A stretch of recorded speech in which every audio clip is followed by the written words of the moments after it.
Bonjour à toi et Happy Monday, mais aussi Happy Full Moon. J'espère que tu vas bien et que tu as passé un bon week-end.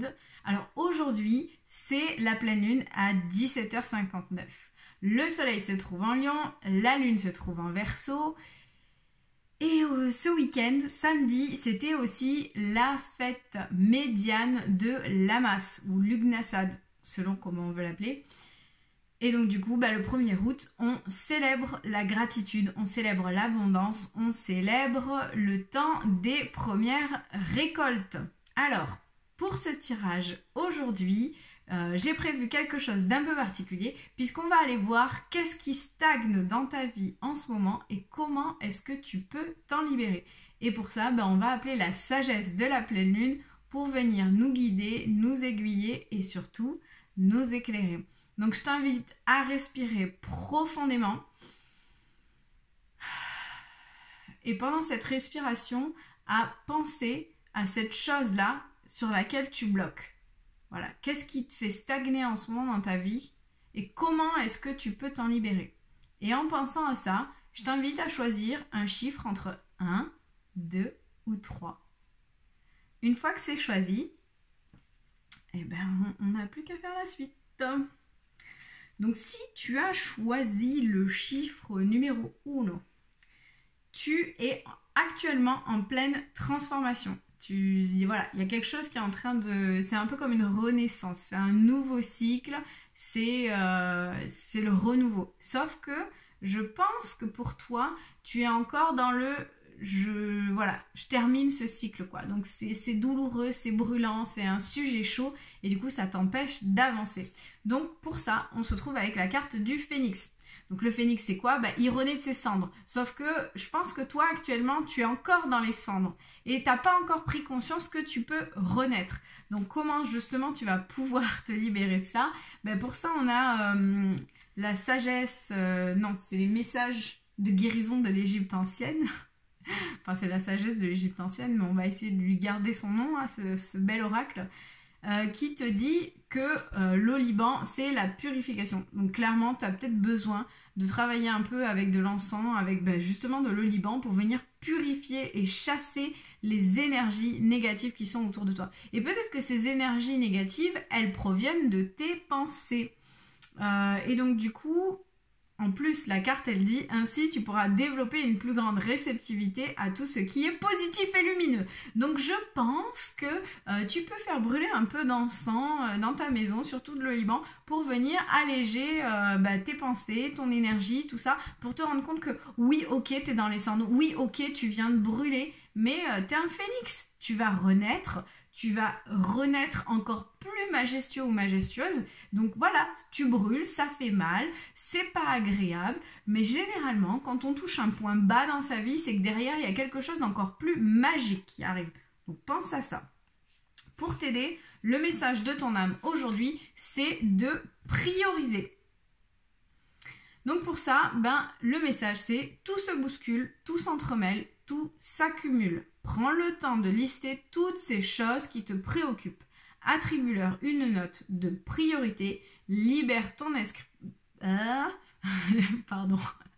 Libère ton esprit en t'occupant d'une tâche après l'autre. Donc peut-être que tu as un petit phénix ou un bébé phénix dans ses cendres et ce bébé phénix il a plein de pensées dans la tête qui sont plutôt négatives, je pense, et qui du coup t'embuent les pensées. Donc prends le temps de lister toutes ces choses que tu as dans la tête, toutes ces choses que tu penses avoir à faire et priorise. C'est-à-dire qu'est-ce qui est le plus important à aujourd'hui, qu'est-ce que tu dois faire en priorité. Surtout, s'il te plaît, ne me réponds pas tout parce que ce n'est pas possible de tout faire. Tu vas simplement te brûler les ailes et ton phénix, il est en train de grandir. Donc ne lui brûlons pas les ailes, laissons-le s'envoler. Priorise et laisse-toi grandir, laisse-toi voler, laisse-toi juste être le majestueux phénix que tu es. Si tu as choisi le tas numéro 2, pour toi, ce qui te fait stagner dans ta vie, je rigole mais c'est pas drôle, ce qui te fait stagner dans ta vie aujourd'hui, et je pense que tu le sais déjà, et que c'est quelque chose avec lequel tu es familier ou familière, c'est la peur. C'est la peur qui te retient, c'est la peur qui t'empêche d'avancer, c'est la peur qui t'empêche de, voilà, d'être bien ou d'être simplement à l'écoute. Donc pour ça, le message de guérison de l'Égypte ancienne, c'est Nephthys, la magie. Grande magicienne et sœur d'Iris, je connais les secrets et les mystères de la transformation.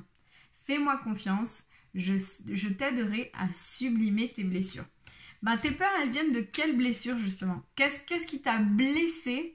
Qu'est-ce qui a été douloureux pour toi au point d'avoir peur d'avancer dans la vie? Au point d'avoir peur, tu vois, de juste être toi et de faire un pas après l'autre. J'arrive pas à parler aujourd'hui. Qu'est-ce qui génère autant de peur en toi pour que tu stagnes dans ta vie?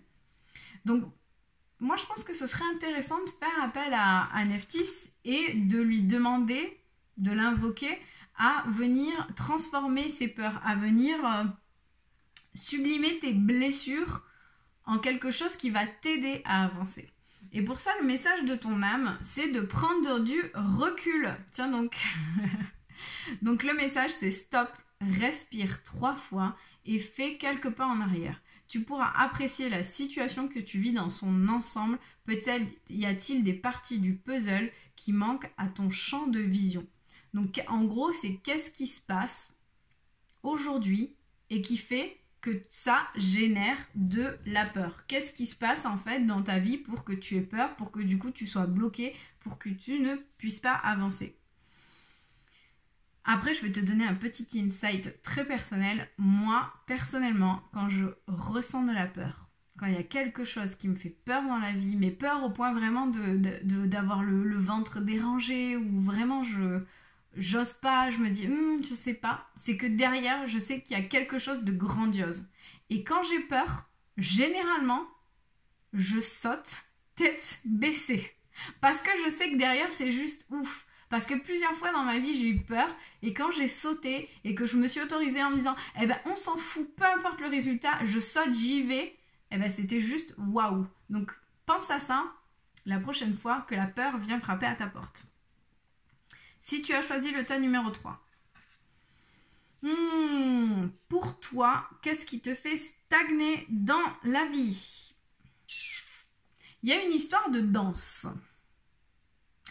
Alors, la vie, c'est cyclique. Hein, la vie, c'est beau et puis des fois, c'est moins beau. Je vais pas te l'apprendre, je pense que tu le sais.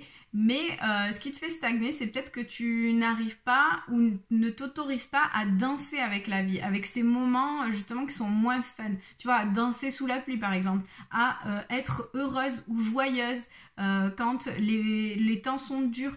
Tu as le droit d'être joyeuse, de te sentir légère ou de même de te forcer à te sentir légère pour ramener la légèreté dans ta vie quand la vie est compliquée et que tout autour de toi n'est que malheur. C'est possible. Donc autorise-toi à danser, à avoir de la joie, à ressentir la joie, à ramener la joie à l'intérieur de toi, même si c'est 5 minutes par jour parce que tu allumes ta chanson préférée, tu as eu une journée exécrable et c'est le moment justement de relâcher la pression et de ramener un peu de joie et de légèreté dans ta vie.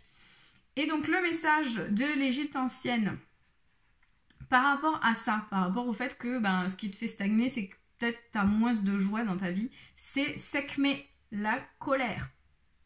Est-ce que tu es quelqu'un qui est souvent en colère? Peut-être. Donc Sekhmet, grande déesse de la colère, je me manifeste lorsque des règles importantes n'ont pas été respectées. Utilise-moi pour mieux te connaître, favoriser les environnements bénéfiques et poser tes limites personnelles. Tiens donc.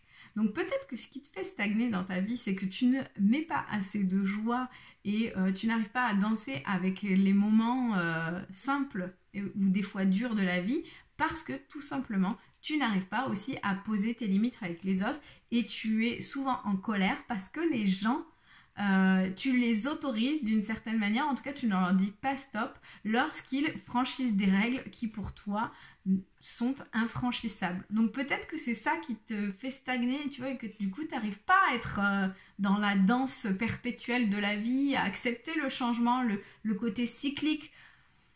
Et bien pour ça, il faut simplement que tu arrives à poser tes limites. Alors simplement, on est d'accord, hein, c'est pas simple, hein, mais prendre conscience de quand tu ne les poses pas. C'est-à-dire, là je les ai pas posées, clairement ça me dérange parce que je me retrouve dans une situation désagréable. Et le message de ton âme par rapport à ça, comme de par hasard, ou bon, il n'y a pas de hasard, mais voilà, comme de par hasard, c'est de s'aimer. Parce que bien entendu, si tu ne t'aimes pas, tu ne peux pas poser des limites. Si tu ne t'aimes pas, tu ne peux pas te respecter et tu ne peux donc pas poser des limites aux personnes qui te manquent de respect. Donc, cette carte te dit, regarde-toi dans le miroir, admire ta beauté physique, la grandeur de ton âme et l'immensité de ton cœur. Nourris-toi de cet amour infini, offre cet amour à ton être, donne-toi ce que tu attends en vain de l'autre. En gros, sois ta priorité, danse avec toi-même, danse avec la vie, reviens en ton centre. Ton centre, c'est quoi? C'est ton cœur, c'est ton corps, c'est ton âme. Reviens à toi-même et fais abstraction de tout le reste. Tu arriveras de cette manière à avancer et à être peut-être dans une fluidité plus agréable dans ta vie. J'espère que ce tirage t'aura parlé. Je te souhaite une merveilleuse pleine lune. Au vu du tirage, je pense que cette pleine lune va être très chamboulante à un niveau émotionnel. En tout cas, elle va venir travailler des choses qui ne sont pas forcément agréables. Donc, je t'envoie tout mon amour et toute ma lumière pour t'aider à traverser ce moment. Et puis, je te dis à lundi prochain. Enfin, en tout cas, n'hésite pas, comme d'habitude, à partager en commentaire ce que tu traverses. Je me ferai un plaisir de te lire et de te répondre. À très bientôt!